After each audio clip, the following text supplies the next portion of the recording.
আমরা মনে করি যারা বাংলাদেশে গণহত্যা চাপিয়ে দিয়েছে, যারা বাংলাদেশে ফেসিবাদ চাপিয়ে দিয়েছে, তারা কোনোভাবেই বাংলাদেশে রাজনীতি করবার নৈতিক কোনো অধিকার রাখে না।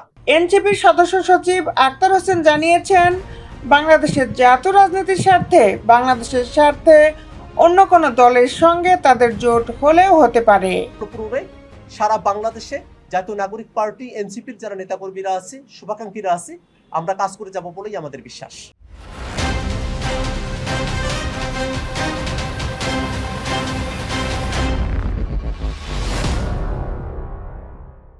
বিস্তারিত নিয়ে আপনাদের সাথে আছি আমি শামীমা সুলতানা। এনসিপির সদস্য সচিব বলেন, সারা দেশে তারা তাদের কর্মপরিধি বিস্তৃতির জন্য কাজ করছেন।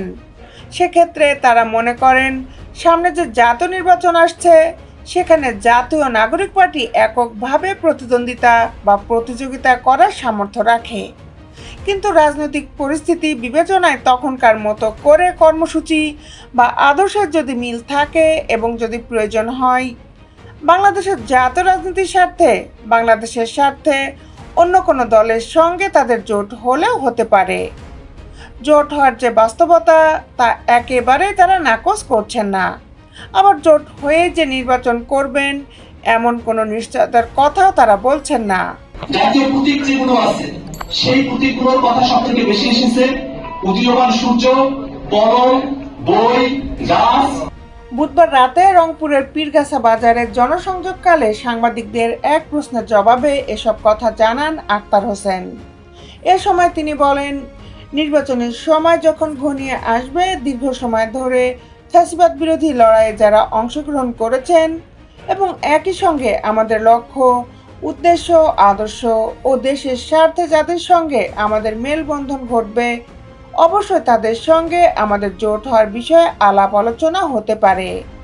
আক্তার হোসেন বলেন, অন্য যে রাজনৈতিক দলগুলো আছে, ফ্যাসিবাদ বিরোধী আন্দোলনে যারা অংশগ্রহণ করেছিল, সেসব অনেক রাজনৈতিক দলের সঙ্গে আমাদের ফরমালি ইনফরমালি যোগাযোগ হচ্ছে। আমরা আশাবাদী ফ্যাসিবাদ বিরোধী যে কোনো পক্ষের সঙ্গে জোট বলেন, সমমনা বলেন, একসঙ্গে ফাংশন করার কথা বলেন বা বাংলাদেশের স্বার্থের প্রশ্নে একসঙ্গে কাজ করার যে জায়গাগুলো আছে, সেগুলোকে আমরা ওপেন করার পক্ষে। আক্তার হোসেন এদিন দুপুর থেকে উপজেলার বিভিন্ন এলাকায় এনসিপি নেতা কর্মী ও সমর্থকদের নিয়ে জনসংযোগ করেন।